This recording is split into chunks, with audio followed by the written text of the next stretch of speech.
Mga idol, ang ganda po ng view dito mga idol, eh, no? Makiling Ihawan Garden mga idol. Ang ganda mga idol. Ayun po yung Maria Makiling mga idol. Tapos ito po yung ano, malupit kong Ferrari. Walang katulad to mga idol. Ako lang meron sa Pilipinas na ito mga idol. Lahat ng ano, yung sports car na yun mga idol. Yan, yung mga private vehicle. Panis sa ano, sports car ko mga idol yan, no? Yan, panis yan. Lahat yan gumagamit ng gasolina. Pero yung sports car ko mga idol, no? Hindi man lang gumamit ng gasolina.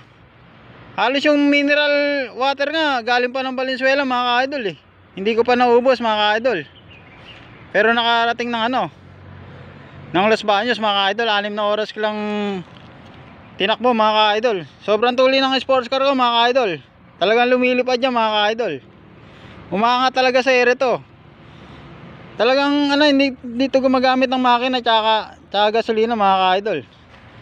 Ako lang meron sa Pilipinas na ito. Nagkakaubusan na nga sa ano, eh, sa Honda mga idol. Nagkakaubusan na ng sports car mga idol. Ako lang meron dito nito sa Pilipinas. Lahat ng sports car na yan ano, tumatabi sa ano ko, sports car ko mga idol. Pag nakita nila yung sports car ko na ano, paparating mga idol. Lahat ng ano, yung mamahaling sports car na yan, wala, tumataob. Gumugulong pa nga sa ano, eh, sa bundok mga idol, eh. Pag crossover na si Jordan Clarkson mga idol, talaga yung mga sports car na yan gumugulong mga idol, bumabaligtad dun sa ano, bundok. Kaya wag mo susubukan yung sports car ko mga idol kung ayaw masira yung buhay mo mga idol yan.